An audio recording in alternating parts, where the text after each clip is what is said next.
در سے تراوی در سے تراوی تراویح میں ہم نے قرآن سنا ہے، چلو اس کو سمجھیں یہ دل کی شفا ہے۔ الحمدللہ رب العالمین والصلاة والسلام علی سید المرسلین، اما بعد فاعوذ باللہ من الشیطان الرجیم، بسم اللہ الرحمن الرحیم، والصلاة والسلام علیکہ یا رسول اللہ وعلی آلکہ واصحابکہ یا حبیب اللہ، والصلاة والسلام علیکہ یا نبی اللہ وعلی آلکہ واصحابکہ یا نور اللہ۔ مدنی چینل کے ناظرین، پروگرام درس تراویح میں آپ کو خوش آمدید کہتے ہیں، مرحبا کہتے ہیں۔ اللہ رب العالمین ہم سب کو رمضان شریف کی برکتیں عطا فرمائے اور قرآن پڑھنے سمجھنے کی توفیق عطا فرمائے۔ ناظرین کرام، آج رمضان المبارک کی چوتھی شب ہے، 4 تاریخ ہے۔ چوتھے پارے کے حوالے سے منتخب آیات مبارکہ اور ان کا درس سننے کی سعادت حاصل کریں گے۔ اللہ رب العالمین نے چوتھے پارے کی پہلی آیت میں یہ ارشاد فرمایا، لن تنالوا البر حتی تنفقوا مما تحبون وما تنفقوا من شیء فإن اللہ بہ علیم۔ تم ہرگز بھلائی کو نہیں پا سکو گے جب تک راہ خدا میں اپنی پیاری چیز خرچ نہ کرو، اور تم جو کچھ خرچ کرتے ہو اللہ اسے جانتا ہے۔ اب یہاں بھلائی سے مراد یعنی وہ تقوی، فرما برداری اور وہ نیکی کی حلاوت، گویا کہ اس تقوی کو، اس بھلائی کو، اس حلاوت کو، اس نیکی کو تم ہرگز نہیں پا سکتے یہاں تک کہ تم وہ خرچ نہ کرو جو تمہیں پسند ہے، اور جو بھی خرچ کرو گے اللہ جانتا ہے۔ اب ہوتا یہ عموماً کہ خرچ کرنے میں بہت سے ایسے لوگ ہیں کہ جو یہ امتیاز رکھتے ہیں کہ ہمیں اچھی چیز خرچ کرنی چاہیے، وہ اچھی چیز خرچ کرتے ہیں۔ بہت سے ایسے لوگ بھی ہیں کہ جو استعمالی چیزیں اللہ کی راہ میں دیتے ہیں، صدقات کرنے میں بھی، زکوٰۃ ادا کرنے میں بھی وہ بعض اوقات کہتے ہیں کہ ہم اپنا یہ سامان دے دیں، یہ دے دیں، وہ دے دیں۔ یا مراد نفلی صدقہ بھی، زکوٰۃ سب اسی میں شامل ہے۔ ٹھیک ہے، کئی پرانی چیزیں دوسروں کے لیے مفید ہوتی ہیں، آپ نے استعمال والی چیزیں بھی دوسروں کو دیں، وہ مفید ہوتی ہیں، آپ دے دیں۔ لیکن بعض اوقات ایسا ہوتا ہے کہ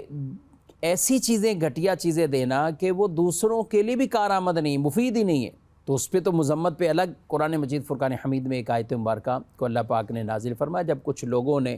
فروٹ میں سے، انگوروں میں سے کچھ ایسے انگور مسجد کے اندر لٹکا دیے پلروں کے ساتھ، درختوں کے ساتھ، جس کو ضرورت ہوتی ہے وہ وہاں استعمال کرتے تھے، اٹھا لیتے تھے، تو اس کی تو مذمت بیان کی کہ اچھی چیز اللہ کی راہ میں دے اور قابل استعمال بھی ہو۔ لیکن جو اعلیٰ درجے کا یہ تقویٰ، یہ بھلائی اگر کوئی چاہتا ہے تو پسندیدہ چیزیں دینی چاہیے۔ اچھا، میں یہ وضاحت کرتا چلوں، آپ نے کپڑا زکوٰۃ کے طور پہ دیا، راشن دیا، آپ نے کوئی اور چیزیں دیں، یہ زکوٰۃ اس سے ادا ہو جاتی ہے۔ زکوٰۃ کی ادائیگی کے لیے کیش رقم یہی ضروری نہیں، کوئی بھی مالیت والی چیز ہے آپ دیتے ہیں، اس سے زکوٰۃ ادا ہوگی، لیکن اس کی کرنٹ ویلیو کے اعتبار سے وہ زکوٰۃ ادا ہوگی۔ اس میں کرنٹ ویلیو کا اعتبار نہ ہو، یہ نہیں ہوتا اس میں، بلکہ یہ دیکھا جائے گا کہ ابھی ویلیو کیا ہے۔ اب آپ نے نہیں خریدی تھی تو وہ 10,000 کی چیز ہے، اب استعمال کچھ عرصہ کر لی، اب آپ آگے دے رہے ہیں اور دے زکوٰۃ کی مد میں رہیں، اب جو ویلیو ہے اس کے مطابق اسے دیکھا جائے گا۔ تو ان چیزوں کو بھی سامنے رکھا جائے اور خرچ پھر پسندیدہ چیزیں کی جائے۔ نبی کریم علیہ السلام کے پاس جب یہ آیت نازل ہوئی تو صحابہ میں سے کئی ایسے، حضرت ابو طلحہ رضی اللہ تعالیٰ عنہ، آپ نے اپنا باغ بیروحہ، آپ کو جو پسندیدہ باغ تھا، سب سے پسندیدہ محبوب مال باغ کا وہ تھا، تو آپ نے کہا کہ اسے میں صدقہ کرتا۔ تو نبی کریم علیہ السلام نے اشارتاً ایسا فرما دیا کہ انہوں نے پھر اپنے رشتہ داروں پر وہ تقسیم کر دیا، ان پہ صدقہ کیا۔ اسی طرح اور کئی صحابہ کرام علیہ مردہ، کسی کو شکر پسند ہے تو وہ شکر صدقہ کرے، کسی کو پسندیدہ یعنی گھوڑا، اس کی سواری یہ پسند ہے اور منتخب کر لیا کہ یہ گھوڑا ہے، تو انہوں نے وہ لا کے بارگاہ رسالت میں پیش کر دیا۔ تو ایسے پھر صحابہ کرام علیہ مردوان کے کئی واقعات ہیں۔ آج ہم بھی دیکھیں، ہمیں جو کپڑے پسند ہیں، ہمیں جو گھر پسند ہیں، ہمیں جو گاڑی پسند ہے، ہمیں جو یہ چیزیں پسند ہے، تو محبوب ترین چیزیں کون کون اللہ کی راہ میں خرچ کرتا ہے؟ عموماً ایسا نہیں ہوتا کہ کوئی گھر تقسیم کر رہا ہو، کرتے ہیں لوگ، گھر بھی بنا کے دیتے ہیں، لیکن دوسروں کی ضرورت کے مطابق کوئی نارمل چھوٹا موٹا بنا کر اسے دے دیتے ہیں، ٹھیک ہے، ان کی ضرورت اس سے بھی پوری ہو جاتی۔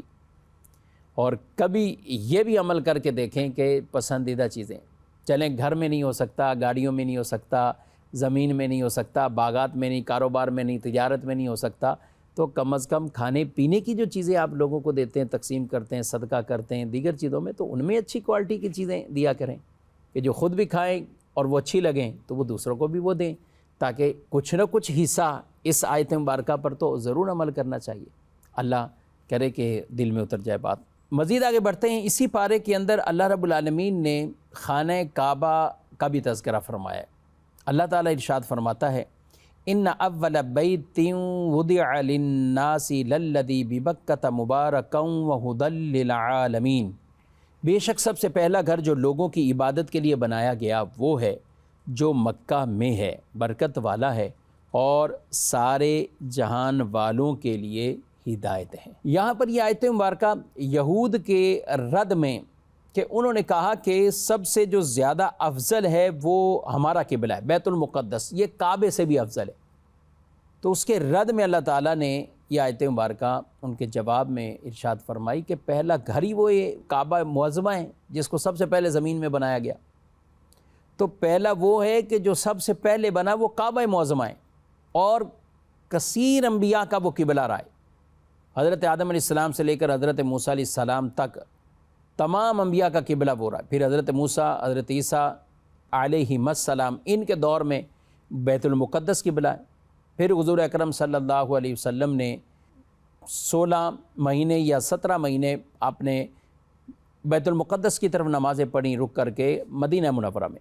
پھر مسجد قبلتین میں باقاعدہ وہ تبدیلی ہوئی اور اس قبلے کو یعنی کعبہ معظمہ کو ہی ہمارا قبلہ بنا دیا گیا، جس کا تذکرہ سورہ بقرہ میں دوسرے پارے کے اندر وہ ہم بیان کر چکے ہیں۔ یہاں یہ بتایا کہ سب سے پہلا گھر ہی وہ کعبہ معظمہ ہے، اور ایک روایت میں فرمایا کعبہ معظمہ بیت المقدس سے 40 سال قبل بنایا گیا،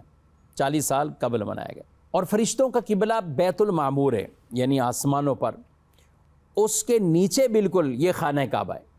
یعنی خانہ کعبہ کی جو عمارت ہے اسی سے اوپر چلتے جائیں تو بیت المعمور ہے آسمانوں پر جو فرشتوں کا قبلہ ہے، اور نیچے آتے ہیں تو یہ خانہ کعبہ ہے جس کو انسانوں کے لیے قبلہ بنایا گیا۔ آگے اللہ ارشاد فرماتا ہے فیہ آیات بینات مقام ابراہیم ومن دخلہ کان آمنا وللہ علی الناس حج البیت من استطاع الیہ سبیلا ومن کفر فإن اللہ غنی عن العالمین۔ ارشاد فرمائے اس میں کھلی نشانیاں ہیں ابراہیم کے کھڑے ہونے کی جگہ، اور جو اس میں داخل ہوا امن والا ہو گیا۔ اللہ کے لیے لوگوں پر اس گھر کا حج کرنا فرض ہے جو اس تک پہنچنے کی طاقت رکھتا ہے، اور جو انکار کرے تو اللہ سارے جہان سے بے پرواہ ہے۔ یہاں یہ ارشاد فرمایا کہ اس میں واضح نشانیاں ہیں، اور ان نشانیوں میں مقام ابراہیم کو بیان کیا۔ سبحان اللہ، مقام ابراہیم یہ وہ مبارک پتھر ابراہیم علیہ السلام جس پر کھڑے ہو کر کعبہ معظمہ کی تعمیرات کی۔ آپ کا ارادہ ہوتا اوپر تو یہ پتھر اوپر کی طرف چلا جاتا ہے، ارادہ ہوتا نیچے تو یہ نیچے کی طرف آیا تھا، اور اتنے طویل عرصے گزرنے کے بعد مختلف لوگوں کے ہاتھوں میں آنے کے بعد آج بھی یہ مقام ابراہیم پر وہ پتھر محفوظ ہے، اور مقام ابراہیم کی وہ تعیین ہے۔ سبحان اللہ، مقام ابراہیم اس پتھر جہاں پر وہ نصب ہے تو وہاں اسی کو مقام ابراہیم کہتے ہیں،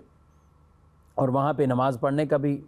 حکم ہے۔ وَاتَّخِذُوا مِن مَّقَامِ إِبْرَاهِيمَ مُصَلَّى، تو ابراہیم علیہ السلام کے کھڑے ہونے کی جگہ کو مصلی یعنی نماز کی جگہ بنانے کا حکم دیا گیا۔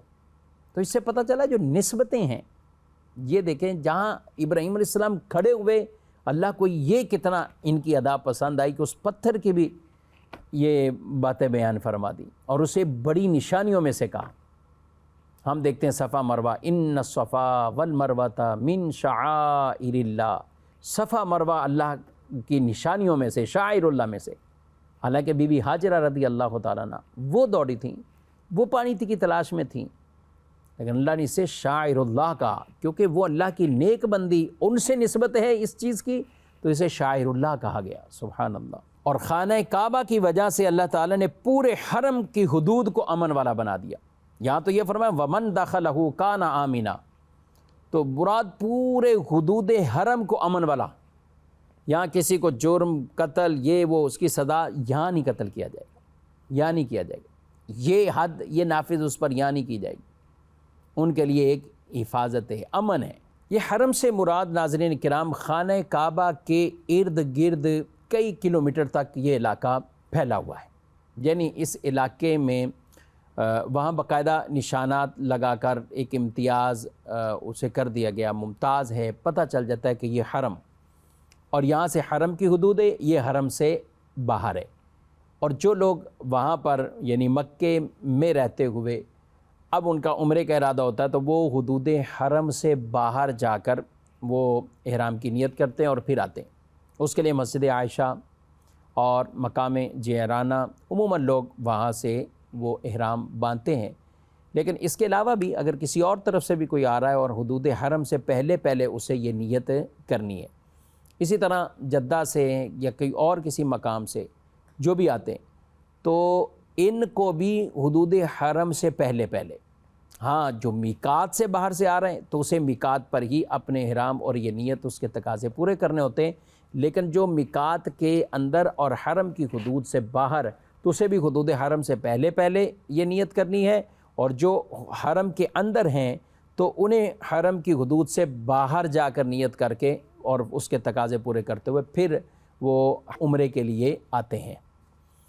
اب یہاں اللہ رب العالمین نے حج کی فرضیت کو بھی بیان فرمایا، وَلِلَّهِ عَلَى النَّاسِ حِجُّ الْبَيْتِ، اور اللہ کے لیے لوگوں پر اس گھر کا حج کرنا فرض ہے، اس گھر کا حج کرنا فرض ہے۔ اب یہاں پر حج ہر مسلمان پہ نہیں ہے، ارکان اسلام میں سے اگر ہم بات کریں نماز ہر مسلمان پر ہے، روزے ہر مسلمان پر ہے، لیکن زکوٰۃ یہ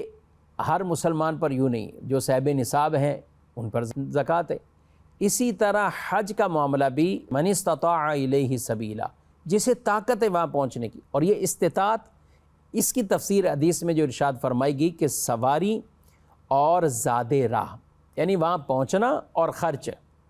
اور اس کی ڈیٹیل تفسیر فقہ کی کتابوں میں موجود ہے۔ اور یہ یاد رکھیں ناظرین کرام، آج کے زمانے میں اگر ہم بات کریں تو ظاہر ہے پیکیجز مختلف اعلانات ہوتے ہیں، گورنمنٹ پیکیجز، پرائیویٹ پیکیجز، تو جس کے پاس طاقت موجود ہے وہ جا بھی سکتا ہے، سفر اختیار کر بھی سکتا ہے، وہاں کے خرچے بھی اور یہاں بھی اپنی فیملی کے لیے اتنا خرچ چھوڑ کر کہ ان کے بھی پیچھے سے گزر بسر ہو جائے، تو یہ سب کچھ اس کے پاس موجود ہے، تو یہی طاقت، یہی زاد راہ۔ اور حدیث پاک میں ارشاد فرمایا گیا ہے کہ جس آدمی کو حج کے لیے بظاہر کوئی رکاوٹ نہ ہو، یعنی زاد راہ بھی ہے، سب کچھ ہے، اور مرض بھی نہیں ہے، ظالم بادشاہ کی رکاوٹ بھی نہیں۔ پہلے زمانوں میں لوگ ایک عام کھچروں پر، اونٹوں پر اور مختلف سواریاں ہوتی تھیں، تو ان مختلف علاقوں سے گزر کر وہاں تک پہنچنا تو ان کے لیے آسان نہیں تھا، تو راستے میں بعض اوقات کوئی ظالم بادشاہ یا دیگر ایسے معاملات ہوتے تھے کہ سفر کرنا امن والا نہیں تھا۔ لیکن آج کے زمانے میں یہ ایشوز نہیں ہے، آج کے زمانے میں اس طرح کے خطرات وہ نہیں ہیں، تو لہذا یہ سب شرائط جس کے اندر پائی جائیں اور پھر بھی وہ حج نہیں کرتا، حدیث میں اس کی اس قدر مذمت گویا کہ یہ فرمایا کہ وہ چاہے یہودی ہو کر مرے یا وہ نصرانی ہو کر مرے، الامان الحفیظ۔ تو اس لیے جس کے پاس طاقت استطاعت ہے وہ اس حج کی فرضیت کو ضرور ادا کریں۔ آگے مزید بڑھتے ہیں، اللہ پاک نے ارشاد فرمایا ہے یا ایھا الذین آمنوا اتقوا اللہ حق تقاتہ ولا تموتن الا وانتم مسلمون، اے ایمان والو اللہ سے ڈرو جیسا اس سے ڈرنے کا حق ہے، اور ضرور تمہیں موت صرف اسلام کی حالت میں آئے۔ اب یہاں پر جو ارشاد فرمایا گیا کہ اللہ سے ڈرو جیسا ڈرنے کا حق ہے، اب یہ ڈرنے کا حق کون ادا کر سکتا ہے؟ تو اس کی تفسیر ایک اور آیت مبارکہ میں ارشاد فرمایا فاتقوا اللہ ما استطعتم، تم تو اللہ سے ڈرو جتنی طاقت رکھتے ہو، اور پھر آگے فرمایا وَلَا تَمُوتُنَّ إِلَّا وَأَنْتُمْ مُسْلِمُونَ، تم ہرگز نہ مرنا، نہ تمہیں موت آئے مگر اسلام کی حالت، یعنی اپنے ایمان کی، اسلام کی حفاظت کرنا، اور کوئی بھی ایسا عمل، کوئی بھی ایسا قول، کوئی بھی ایسا فعل اختیار نہ کرنا کہ جس کی وجہ سے معاذ اللہ انسان کفر کی طرف چلا جاتا ہو اور اس کا خاتمہ وہ کفر پر ہو۔ تو ہمیں اپنے ایمان کو بچانا، اسلام کا تحفظ کرنا اور ایمان کی حالت میں ہی دنیا سے جانا، یہ ایک اہم ترین یہ موضوع ہے۔ ناظرین کرام، کئی ایسے ہوں گے، روایت میں فرمایا گیا کہ جو مسلمان پیدا ہوئے لیکن ان کا خاتمہ کفر کی حالت میں، اور کئی ایسے ہیں کہ جو کفر میں پیدا ہوئے لیکن خاتمہ اسلام اور ایمان کی حالت میں ہوا۔ اور ایک روایت میں فرمایا کہ آدمی صبح کے وقت مسلمان تو شام کے وقت کافر، شام کے وقت مسلمان تو صبح کافر۔ تو وجہ کیا ہے؟ وجہ یہ کہ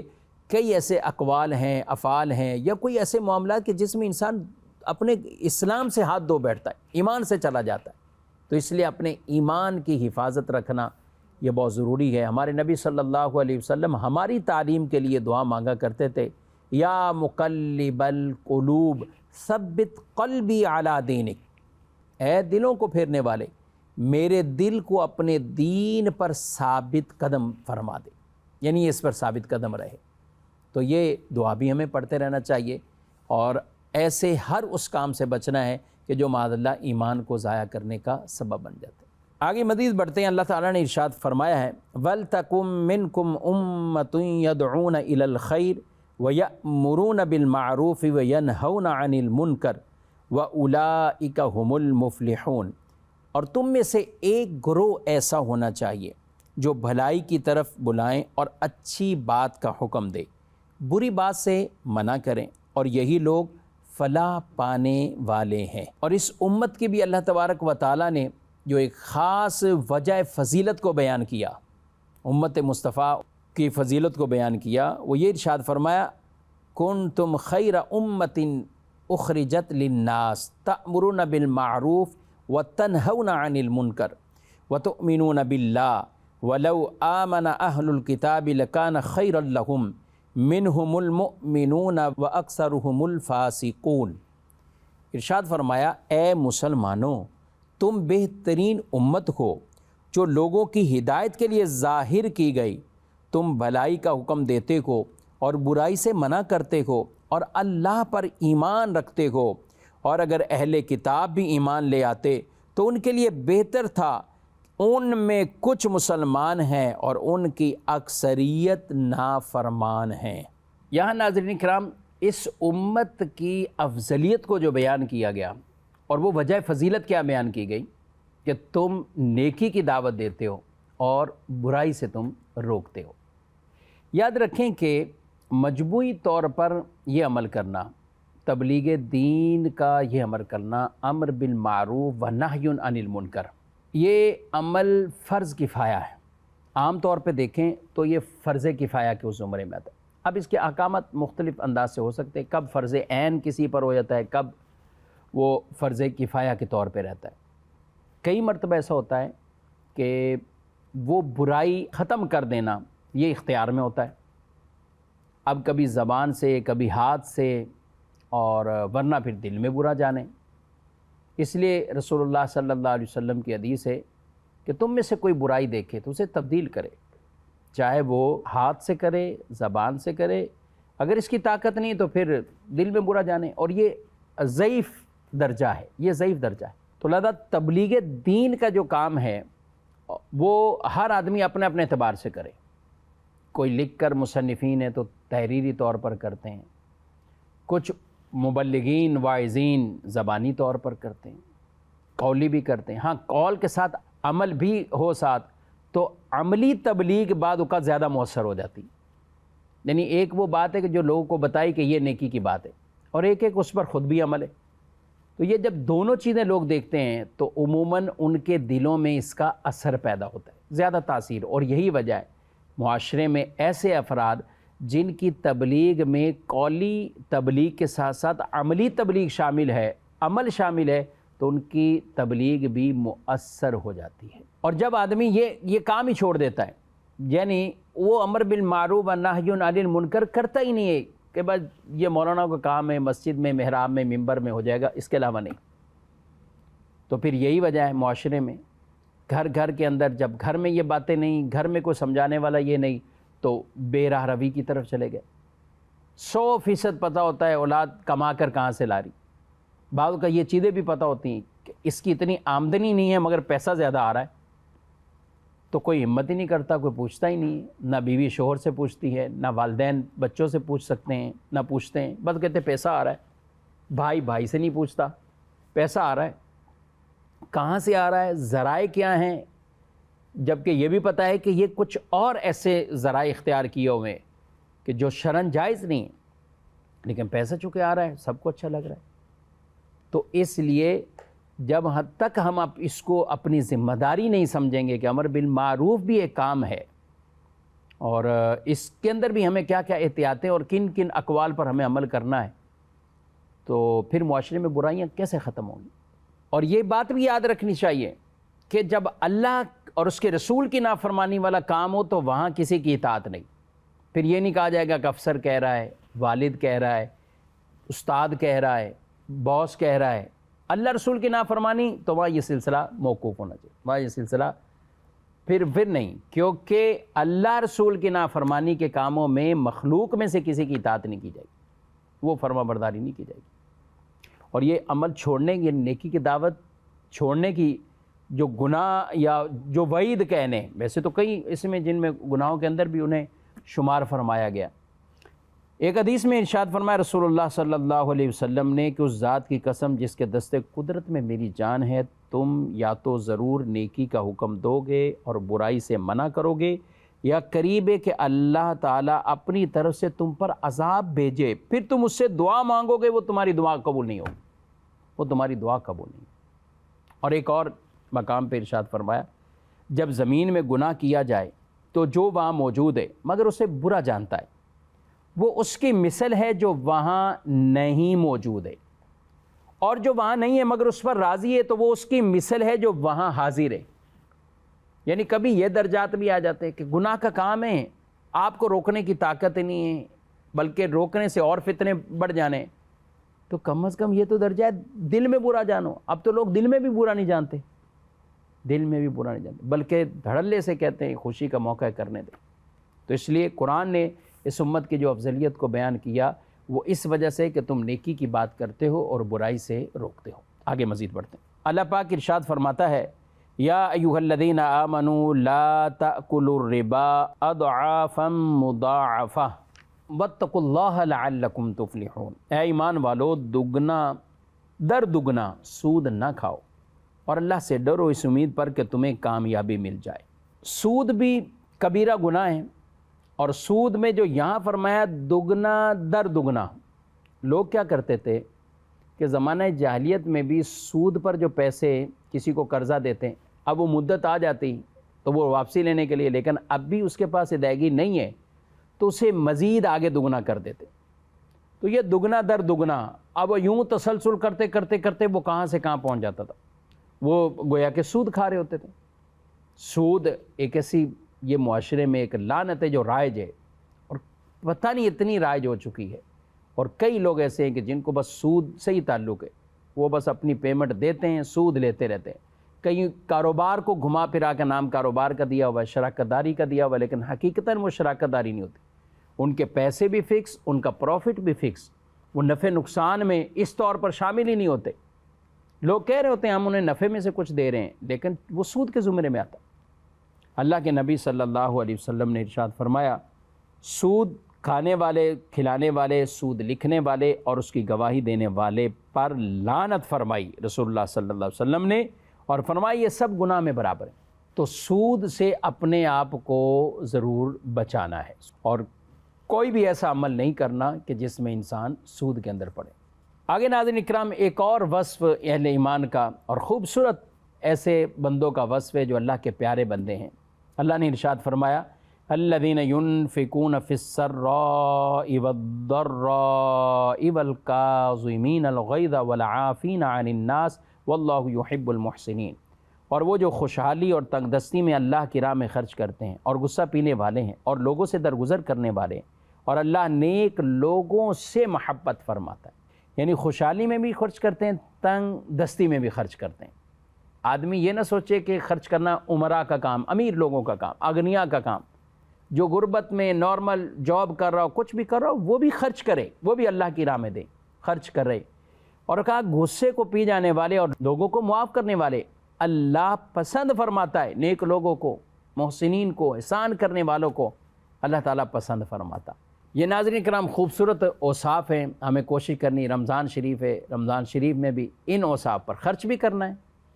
اور ساتھ ساتھ لوگوں کو درگزر بھی کرنا ہے۔ اور ذہن سے والکاظمین الغیظ، اپنے غصے کو پی جانے والے۔ حدیث پاک میں ارشاد فرمایا اللہ تعالیٰ کی خوشنودی کے لیے بندے نے غصے کا گھونٹ پیا،